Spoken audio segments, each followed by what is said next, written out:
¿Quién no ha sentido alguna vez un dolor de estómago tan fuerte que te dobla en dos? Y te quedas pensando, ¿esto es por algo que comí o es algo más? Hoy vamos a explorar esa pregunta, que en un hospital puede ser la más importante de todas. Tenemos un conjunto de fuentes que nos explican el concepto de abdomen agudo, y nuestra misión es desentrañar la lógica que usa un médico para diferenciar un simple malestar de una emergencia que podría terminar en cirugía. Entender por qué duele donde duele y cómo una defensa del cuerpo puede convertirse en su peor pesadilla. Exacto. Es un viaje fascinante, la verdad.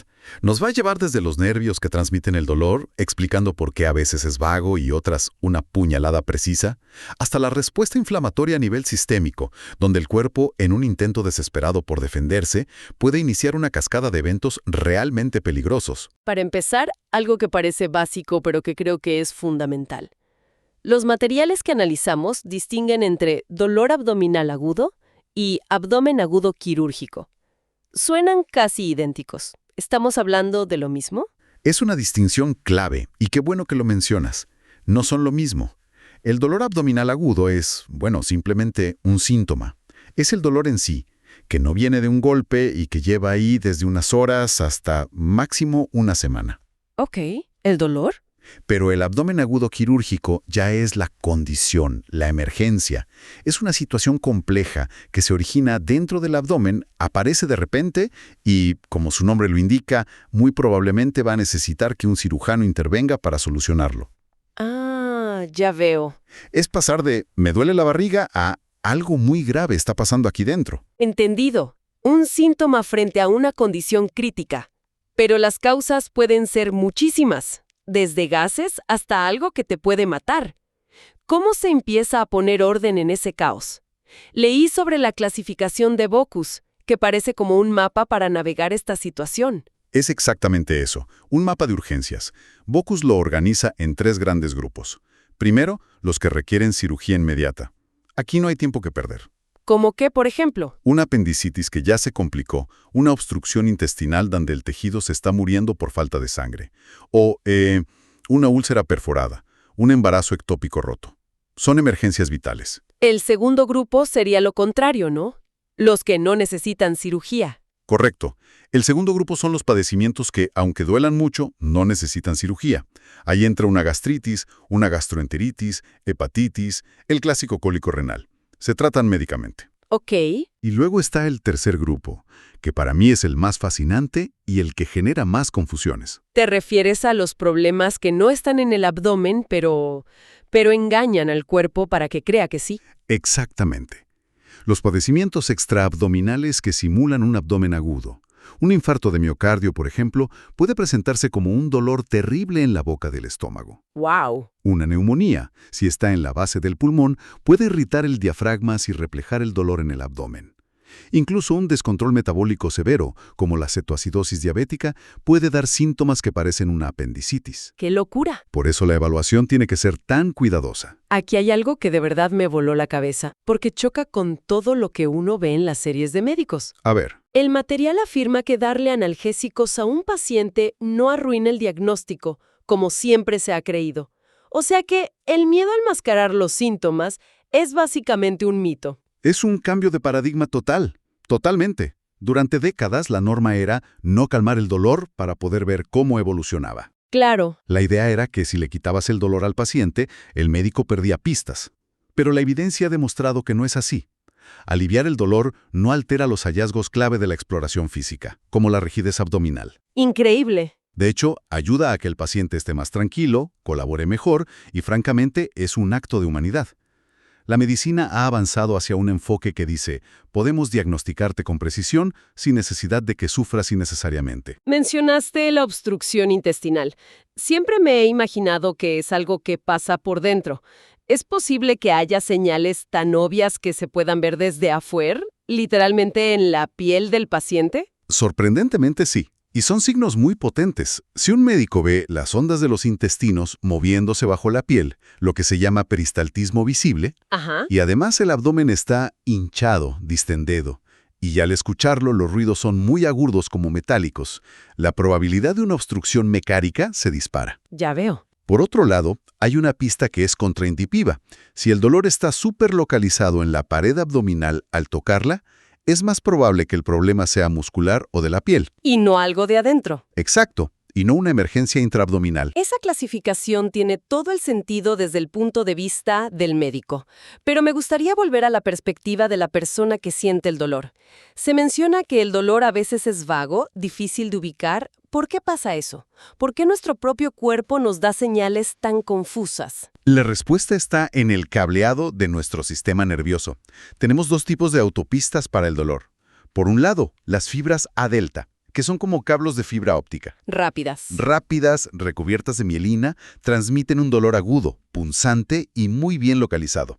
Es el dolor que sientes si te cortas un dedo. Sabes exactamente dónde es. Y por el otro lado, tenemos el cableado más antiguo, por así decirlo. Justo. Son las fibras C. No tienen mielina, son más lentas, transmiten un dolor sordo, profundo, mal localizado, que a menudo se siente en un área general más que en un punto. Ah. Ese es el tipo de fibra que inerva la mayoría de nuestras vísceras. Y a esto súmale que muchos órganos abdominales tienen inervación de ambos lados del cuerpo y que a veces un solo nervio recibe información de varios órganos. Confundiendo al cerebro. Exacto, confundiendo al cerebro sobre el origen exacto. Ok, aquí se pone interesante. El material desglosa esto en 3 tipos de dolor: visceral, somático y referido. Vamos uno por uno. El visceral sería el de las fibras lentas, ¿verdad? Exacto. El dolor visceral nace en el órgano mismo. Es ese dolor sordo y difuso del que hablábamos. A menudo se siente en la línea media del abdomen, como alrededor del ombligo. Y tiene una particularidad. Desencadena una respuesta del sistema nervioso parasimpático. Esto puede causar náuseas, sudoración, incluso que baje la frecuencia cardíaca y la presión arterial. Un ejemplo claro de eso sería Las primeras horas de una apendicitis, cuando es solo una molestia vaga por ahí. Ese es el ejemplo perfecto de dolor visceral. Y luego está el somático, que suena mucho más específico. Mucho más. También se le llama parietal, porque se produce cuando la inflamación o la infección llegan a irritar el peritoneo parietal. La membrana que recubre la pared. Esa misma, la que recubre la pared interna del abdomen. Este dolor viaja por las fibras rápidas, las A delta. Por eso es agudo, intenso, como una puñalada. El paciente puede señalarlo con un solo dedo. ¡Wow! Y empeora con cualquier movimiento, hasta con la tos. Y la respuesta del cuerpo es la opuesta. Se activa el sistema simpático, causando taquicardia e hipertensión. Es el dolor de la peritonitis. O sea que la historia clásica de la apendicitis, que empieza como una molestia general alrededor del ombligo y luego se convierte en una puñalada en un punto exacto en el lado derecho. Es literalmente el viaje del dolor pasando de un tipo de cableado nervioso al otro. Has dado en el clavo. Esa migración del dolor es la manifestación clínica de la inflamación progresando desde el órgano. El visceral. Hasta irritar la pared abdominal, el somático. Por eso es un dato diagnóstico tan importante. Y nos queda el tercer tipo, el dolor referido, que es casi como un truco de magia del cuerpo. El problema está en un sitio, pero duele en otro completamente distinto. Es un fenómeno fascinante. Ocurre por un cruce de cables en la médula espinal.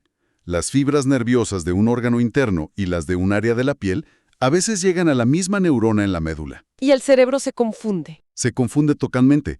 Como está mucho más acostumbrado a recibir señales de la piel, interpreta que el dolor viene de esa zona cutánea. Un momento. Uno de los ejemplos que vi fue el dolor en el epigastrio, la boca del estómago, durante un infarto. ¿Me estás diciendo que el primer síntoma de algo que te puede matar en minutos podría ser un simple dolor de estómago? Eso es aterrador.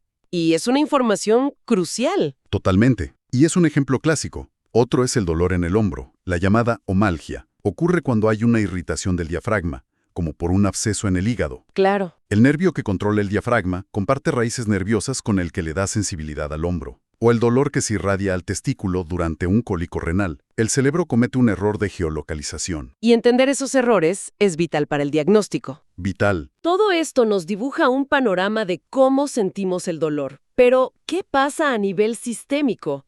Los documentos describen una secuencia de 4 fases, una cascada que empieza localmente y puede terminar en un colapso total. Es una cascada exactamente. Todo empieza con la fase 1, el ataque etiopatogénico. Es la chispa que enciende el fuego. Puede ser una úlcera que se perfora, un intestino que se tuerce y se queda sin sangre, un coágulo. Sea cual sea la causa, es el evento inicial. Y en la fase 2, el cuerpo reacciona, intenta apagar ese fuego localmente. Sí, es la respuesta inflamatoria local. El peritoneo, que es increíblemente bueno en esto, intenta contener el problema. Despliega una respuesta inmune, trata de limpiar las bacterias y, lo más interesante, intenta construir una barricada. ¿Una barricada? ¿Sí?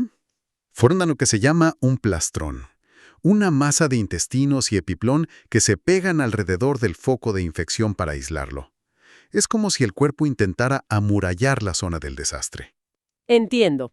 El cuerpo es increíble creando esta barricada, este plastrón. Pero esto me lleva a la pregunta clave.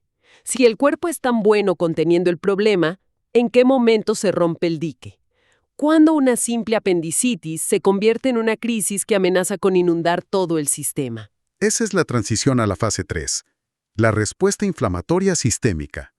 Y es el punto de no retorno. Ocurre cuando la barricada no es suficiente. La infección o la inflamación son tan grandes que sobrepasan las defensas locales. Y se escapa. Se escapa. Entonces el cuerpo libera una cantidad masiva de sustancias inflamatorias, las citoquinas, al torrente sanguíneo, y ahí empieza el verdadero problema. Ahí es cuando entra en juego un término que he visto mucho, SIRS, el síndrome de respuesta inflamatoria sistémica. Exacto. El SIRS se diagnostica con criterios muy claros. Tener al menos 2 de 4 cosas: fiebre o hipotermia, corazón acelerado, respiración acelerada o un recuento anormal de glóbulos blancos. ¿Ok? Pero lo importante es el concepto. La inflamación ya no es local, es generalizada. A ver si entiendo. El SIRS es como si el sistema de bomberos del cuerpo se volviera loco. En lugar de solo apuntar al fuego en el abdomen, empieza a rociar agua a presión por toda la casa, dañando las paredes, los muebles, todo. Es una analogía perfecta. Perfecta. Y el principal dañado en ese proceso es el endotelio, el revestimiento de todos los vasos sanguíneos del cuerpo. Se vuelve permeable, agujereado y empieza a fugar líquido. Entonces ya no hablamos de SIRS, sino de sepsis. Y la sepsis puede empeorar, ¿no? Se habla de sepsis grave y shock séptico. Correcto. Cuando esa inflamación descontrolada y esa fuga de líquidos empiezan a hacer que un órgano falle, el riñón deja de producir orina, los pulmones no oxigenan bien, ya es sepsis grave. Ya veo. Y si la presión arterial se desploma a pesar de administrarle litros de suero al paciente, estamos en shock séptico. Es una espiral de deterioro. ¡Qué terrible! Y por si fuera poco, en el abdomen puede estar ocurriendo otra catástrofe simultáneamente: el síndrome compartimental abdominal. Eso suena increíblemente grave. ¿Qué es exactamente? Pues, el abdomen es un espacio cerrado. Normalmente tiene una presión muy baja, de 5 a 7 milímetros de mercurio. Pero con toda la inflamación, la acumulación de líquido y los intestinos hinchados, la presión dentro empieza a subir. Y eso comprime todo. Todo. Si pasa de 12 milímetros de mercurio, ya se considera hipertensión intraabdominal. Y los órganos empiezan a sufrir, porque los vasos sanguíneos se aplastan. ¿Y qué pasa si sigue subiendo? Si supera los 20 milímetros de mercurio, es el síndrome compartimental abdominal. Es catastrófico. La presión es tan alta que aplasta la vena cava, impidiendo que la sangre vuelva al corazón. El diafragma es empujado hacia arriba, colapsando los pulmones. No puede ser. El flujo de sangre a los riñones y al hígado se detiene. Es una emergencia absoluta que requiere liberar esa presión quirúrgicamente de inmediato, o el paciente morirá en cuestión de horas. Vaya. Y esto nos lleva a la última fase, la más temida, la fase 4, el fracaso o síndrome de disfunción orgánica múltiple. Es la etapa final y la principal causa de muerte. Aquí, la batalla ya está perdida. Los órganos empiezan a fallar en cascada, en un orden tristemente predecible. Primero los riñones y los pulmones, luego el hígado, el sistema de coagulación, hasta llegar al cerebro. Y lo más trágico, según entiendo, es el mecanismo por el que fallan, que no es la infección en sí, ¿No? sino la propia respuesta del cuerpo. Precisamente. El mecanismo se llama toxicidad mediada por neutrófilos. Los neutrófilos son nuestros glóbulos blancos de primera línea, nuestros soldados. En su desesperación por combatir la amenaza, se pegan a las paredes de los vasos sanguíneos de todos los órganos y liberan sus armas, enzimas, radicales libres. Sustancias para matar bacterias. Exacto. Pero al hacerlo, destruyen el propio endotelio. Es como llamar a un equipo SWAT para un problema de ruido y que terminen demoliendo el edificio. Nuestras defensas, en su afán por protegernos, acaban destruyendo los órganos vitales. ¡Qué increíble! Recapitulando, hemos visto que el abdomen agudo es todo un universo. El tipo de dolor nos da pistas sobre su origen gracias a un cableado nervioso muy específico. Pero lo más impactante es ese viaje. Cómo la propia respuesta de defensa del cuerpo puede escalar de una barricada local a una tormenta sistémica, con la sepsis y el síndrome compartimental, que acaban siendo más peligrosos que el problema original. Esa es la idea central, que un dolor de abdomen no es solo un dolor de abdomen. Es la manifestación de procesos fisiopatológicos complejísimos. Entender por qué duele como duele y cómo una inflamación puede salirse de control es la base para poder actuar a tiempo y salvar una vida. No se trata solo el síntoma, se trata la cascada de eventos que está ocurriendo detrás. Y para terminar, una idea que me dejó pensando. Los materiales mencionan un equilibrio muy delicado entre esta respuesta proinflamatoria, el CIRS, y una respuesta compensadora antiinflamatoria, que llaman CARS. Es como si hubiera una guerra civil dentro de nuestro sistema inmune. La reflexión que nos queda es, sabiendo que existe esta lucha interna, ¿cómo podrían los tratamientos del futuro ir más allá de solo matar bacterias con antibióticos y empezar a modular la respuesta inmune, a calmar a nuestros propios bomberos para evitar que, en su intento por apagar el fuego, terminen inundando y destruyendo toda la casa?